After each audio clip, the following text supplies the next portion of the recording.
Hello, everyone. Welcome to the Newsbrowse News broadcast.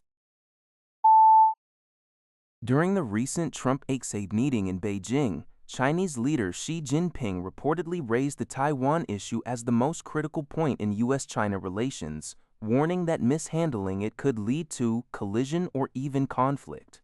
In response, Taiwan's Mainland Affairs Council, MAC, spokesperson Long Wen-chi stated that while the summit yielded no unexpected news, Beijing must halt its military intimidation against Taiwan. Long emphasized that maintaining peace and stability in the Taiwan Strait is a consensus not only between the U.S. and China, but for the entire Asia-Pacific region and the world. He asserted that the primary goal of the Taiwanese people is to maintain the status quo of the Republic of China's existence, and that the Chinese Communist Party's attempts to disrupt this status quo pose the greatest risk to peace. If Beijing truly values cross-strait peace, it should first curb its frequent military activities and threats. Taiwan's executive yuan spokesperson, Long Wen-chi, also affirmed the government's positive view on actions supporting regional stability and managing authoritarian risks, thanking the U.S. for its unwavering support for Taiwan. The Epoch Times reports that despite Beijing's objections, the U.S. has continued its long-term, stable arms sales to Taiwan, with further deals pending approval, directly linked to the level of military threat posed by China.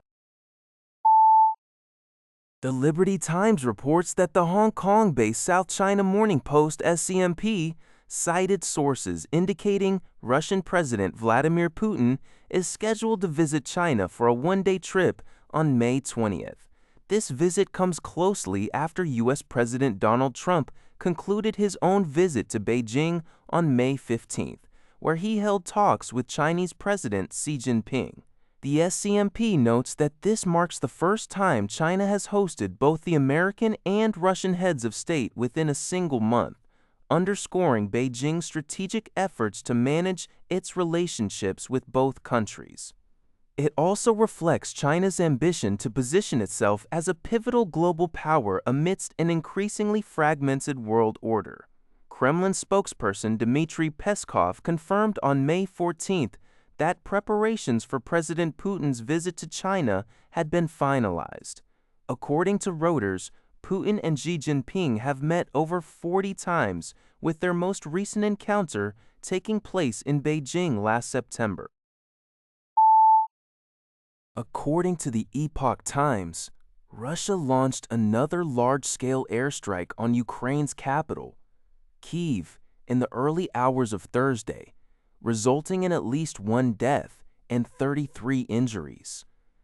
The Ukrainian Air Force reported intercepting 41 missiles and 652 drones, but 15 missiles and 23 drones hit 24 locations directly, with debris affecting 18 other sites.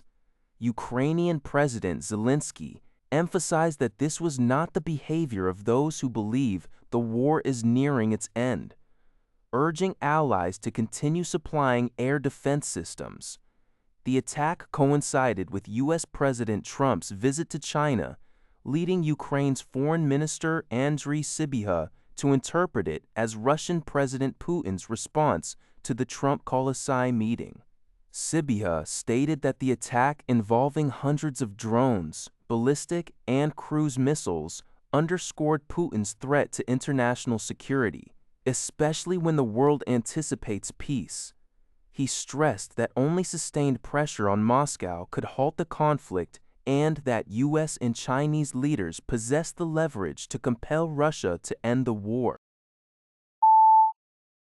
Matthew Wale, the leader of the opposition, has been elected as the new Prime Minister of the Solomon Islands by the country's parliament on May 15th, following a vote of no confidence against the previous Prime Minister, Manasseh Sogavar.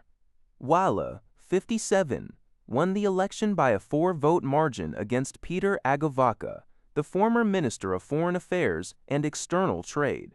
Sogavar's administration pursued a strong pro-China policy, establishing diplomatic ties with China in 2019 after severing relations with Taiwan, and signing a security pact with Beijing in 2022.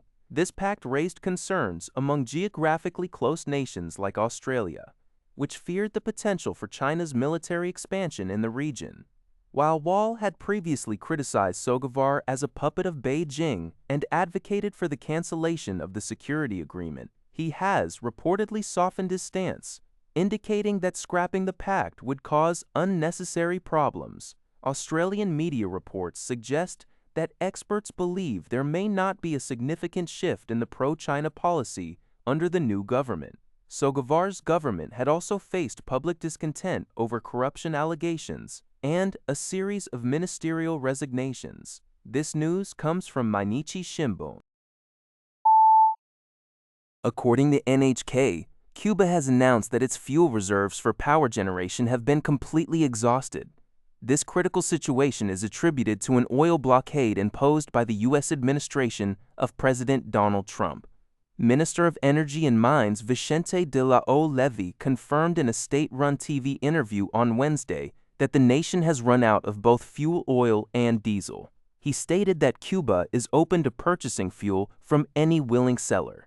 However, securing fuel is expected to be challenging as the United States has actively urged other countries to refrain from exporting oil to the Caribbean socialist nation. The severe fuel shortage has led to significant disruptions in power generation, resulting in daily blackouts lasting over 20 hours in the capital, Havana, sparking public protests. Amid rising pressure from the U.S., officials from Cuba's Interior Ministry held discussions with a U.S. delegation, including CIA Director John Ratcliffe, in Havana on Thursday. The Cuban government expressed its intent to expand bilateral cooperation, particularly in national security. Observers are closely watching to see if Cuba will adopt a more conciliatory approach towards the U.S., which is demanding Havana implement political and economic reforms. That's all for this video. Thank you for watching. See you in the next video.